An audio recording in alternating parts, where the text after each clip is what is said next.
สวัสดีครับขอบคุณที่กลับมาพบกันที่ช่องพระเจ้าเก๋อีกครั้งนะครับท่ามกลางโลกที่วุ่นวายและเต็มไปด้วยหน้ากากวันนี้ผมอยากชวนทุกท่านมาสำรวจความจริงที่เงียบเชียบที่สุดเกี่ยวกับความสัมพันธ์ทำไมมนุษย์ถึงกล้าทำลายความไว้ใจที่ผู้อื่นมอบให้ลองฟังดูนะครับว่าความจริงเหล่านี้สะท้อนอะไรในใจเราบ้าง 1. การประเมินค่าความสัมพันธ์ด้วยสมการผลประโยชน์ pragmatic betrayal ความจริงประการแรกที่น่าเศร้าคือมนุษย์หลายคนไม่ได้หักหลังคุณเพราะความโกรธแค้นแต่มันคือการคำนวณครับในใจเขาอาจจะยังรู้สึกดีกับคุณอยู่แต่เมื่อโจทย์ชีวิตของเขาเปลี่ยนไปและเขามองว่าการรักษาความซื่อสัตย์ไว้กับคุณมีต้นทุนที่สูงกว่ากำไรที่เขาจะได้รับจากการทรยศเขาจะเลือกเดินจากไปหรือหันหลังให้คุณทันทีอย่างสุภาพที่สุดเขาไม่ได้มองว่าตัวเองเป็นคนผิดแต่มองว่านี่คือการเลือกทางที่ดีที่สุดสำหรับตัวเขาเองโดยลืมไปว่าค่าตอบแทนที่เขาได้รับมานั้นมันแลกมาด้วยความจริงใจที่คุณประเมินค่าไม่ได้เลยครับ 2. กระจกเงาที่สะท้อนความเปราะบาง The Intolerable Mirror บ่อยครั้งที่ความเก่งกาจหรือความนิ่งสงบของคุณกลับกลายเป็นสิ่งที่ไปสะกิดปมด้อยในใจของคนรอบข้างโดยที่คุณไม่ตั้งใจครับยิ่งคุณทำตัวเป็นต้นแบบที่ดีหรือมอบความหวังให้เขามากเท่าไหร่คุณก็ยิ่งกลายเป็นกระจกเงาที่คอยย้ำเตือนให้เขาเห็นถึงความล้มเหลวหรือความอ่อนแอในใจเขาเองคนบางประเภทเลือกที่จะทำลายกระจกบานนั้นทิ้งซึ่งก็คือคุณเพื่อที่จะไม่ต้องทนเห็นภาพลักษณ์ที่เขาไม่ชอบในตัวเองอีกต่อไปการหักหลังจึงเป็นเพียงวิธีที่เขาใช้เพื่อหลีกหนีความจริงในใจเขาและกลับไปอยู่ในพื้นที่ปลอดภัยที่ไม่มีใครมาทำให้เขารู้สึกด้อยกว่าได้อีกครับ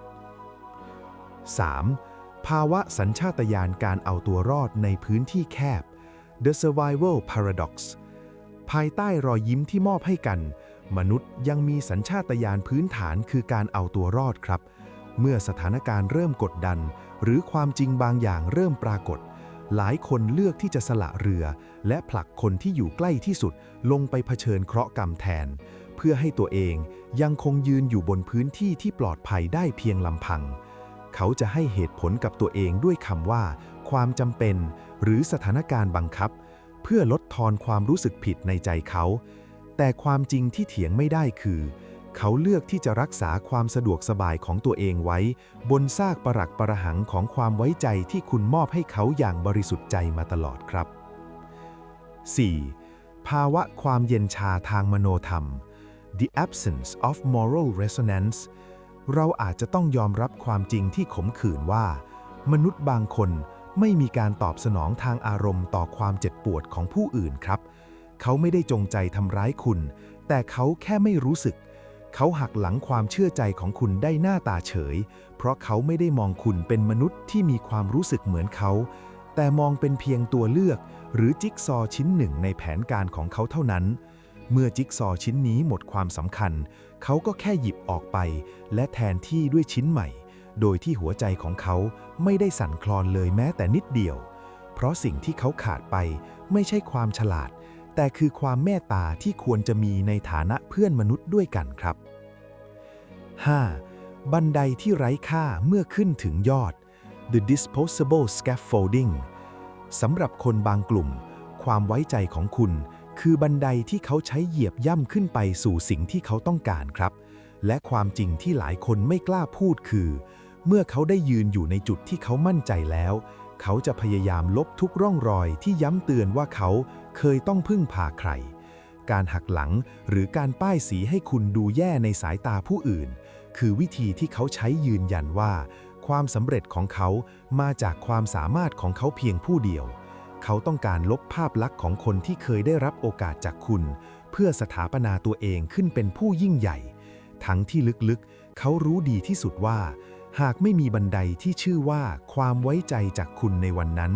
เขาก็ไม่มีวันมายืนอยู่ตรงนี้ได้เลยครับ6 ข้อต่อจากนี้อาจจะทำให้คุณได้เห็นแก่นแท้ของกิเลสมนุษย์ที่บางครั้งเราก็แกล้งทำเป็นมองไม่เห็นมันมาตลอด 6. การขโมยตัวตนเพื่อลบปมด้อย Identity Appropriation มนุษย์บางคนไม่ได้อยากแค่ได้ผลประโยชน์จากคุณครับ แต่เขาอยากเป็นคุณ ความจริงที่น่าเศร้าคือ เมื่อเขาไม่สามารถสร้างแสงสว่างด้วยตัวเองได้ เขาจึงเลือกที่จะดับแสงของคุณ แล้วสวมรอยนำแสงนั้นมาประดับตัวเอง การหักหลังจึงเป็นการพยายามลบตัวตนเดิมของคุณทิ้ง เพื่อให้เขากลายเป็นผู้กุมอำนาจหรือความรู้ที่คุณเคยมี เขาจะทำเหมือนว่าทุกอย่างเป็นความคิดของเขาเองตั้งแต่ต้น โดยไม่มีที่ว่างให้คำว่าขอบคุณ เพราะการยอมรับว่ามีคุณอยู่ คือการยอมรับว่าเขาไม่มีตัวตนครับ Collective Cowardice บางครั้งการหักหลังไม่ได้เกิดจากความกล้า แต่เกิดจากความขี้ขลาดที่อยากมีพวกครับ มนุษย์มักจะรู้สึกปลอดภัยเมื่อได้รุมประณามใครสักคนเพื่อให้ตัวเองดูเป็นคนดี การร่วมมือกันหักหลังคุณจึงเป็นเหมือนพันธสัญญาของคนอ่อนแอที่มารวมตัวกันเพื่อสร้างความชอบธรรมให้ความผิดของตัวเอง เขาไม่ได้เกลียดคุณจริงๆหรอกครับ แต่เขาแค่กลัวที่จะต้องยืนอยู่ฝั่งเดียวกับความถูกต้องเพียงลำพัง เขาจึงเลือกที่จะทรยศคุณเพื่อแลกกับการมีที่ยืนในกลุ่มคนผ่านครับ 8. ภาระแห่งบุญคุณที่หนักเกินจะแบกรับ The burden of gratitude นี่คือความย้อนแย้งที่รุนแรงที่สุดครับ ยิ่งคุณเมตตาเขามากเท่าไหร่ ยิ่งคุณช่วยเขามากเท่าไหร่สำหรับคนบางประเภทมันคือหนี้ทางใจที่เขารู้ตัวว่าไม่มีวันชดใช้คืนได้หมด ความรู้สึกที่เป็นรองคุณอยู่ตลอดเวลามันทำให้เขาระทดใจ การหักหลังจึงเป็นวิธีที่เขาใช้เพื่อยกเลิกหนี้นั้นครับ เขาเลือกที่จะทำลายคุณเพื่อให้เขารู้สึกเป็นอิสระจากการต้องกตัญญูเพราะการทำลายผู้มีพระคุณคือวิธีที่ง่ายที่สุดในการหลอกตัวเองว่าเขาไม่เคยเป็นหนี้ใครเลยครับ 9. การบิดเบือนอดีตเพื่อสร้างความชอบธรรม Rewriting the narrative คนทรยศมักจะมีพรสวรรค์ในการแต่งเรื่องให้ตัวเองเป็นเหยื่อครับ ความจริงที่น่ารังเกียจคือก่อนที่เขาจะหักหลังคุณเขาได้ตัดสินคุณเป็นคนเลวในใจของเขาไปเรียบร้อยแล้วเขาจะขุดคุ้ยความผิดพลาดเล็กๆน้อยๆของคุณมาขยายความให้ดูใหญ่โตเพื่อใช้เป็นข้ออ้างในการทำลายความไว้ใจเขาไม่ได้รู้สึกว่าเขาหักหลังคุณนะครับแต่เขาหลอกตัวเองจนเชื่อสนิทใจว่าเขาทำไปเพื่อป้องกันตัวหรือเรียกร้องความยุติธรรมทั้งที่จริงมันคือการฆาตกรรมความสัมพันธ์ที่เขาเป็นคนเริ่มเองครับ 10. สรุปโหดคุณไม่เคยมีตัวตนในโลกของเขา The absence of humanity มาถึงความจริงที่โหดร้ายที่สุดครับเหตุผลที่เขาหักหลังคุณได้โดยไม่กระพริบตาเป็นเพราะคุณไม่เคยมีความสำคัญในฐานะเพื่อนมนุษย์สำหรับเขาเลยตั้งแต่แรกครับในสายตาเขาคุณเป็นเพียงทรัพยากรที่มีไว้ตักตวงเมื่อทรัพยากรนั้นหมดประโยชน์หรือเขาเจอแหล่งใหม่ที่มากกว่า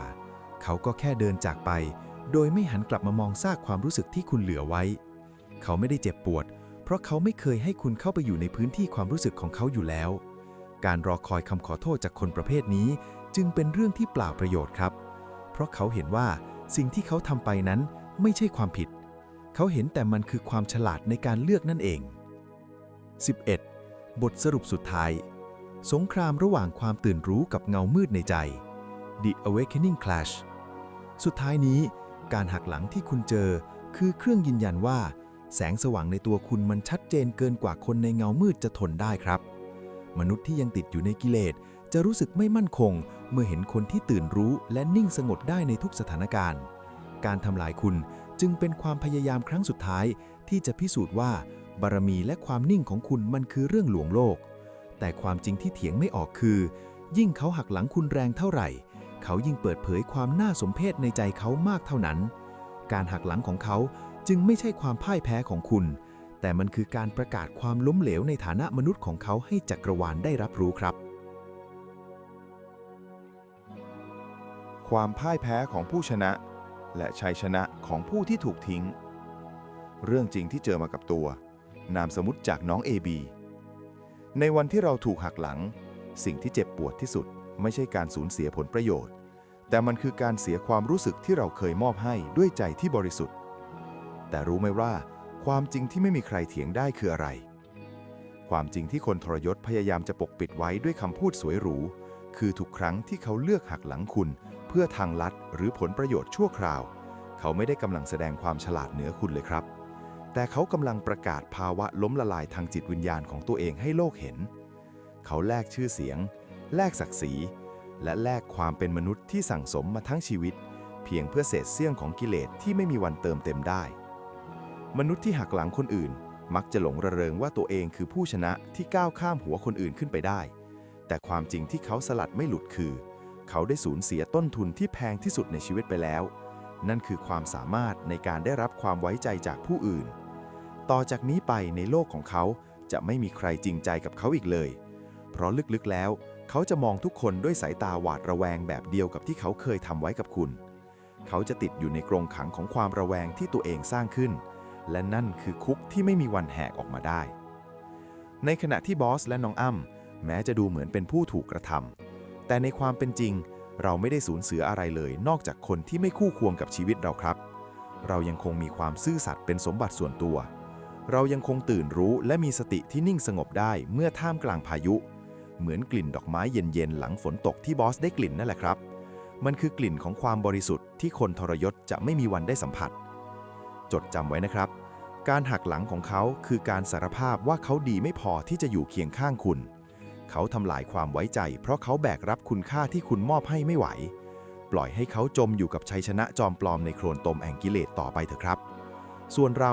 จงก้าวเดินต่อไปด้วยความสง่างาม เพราะคนที่มีความจริงใจเป็นเกราะกำบัง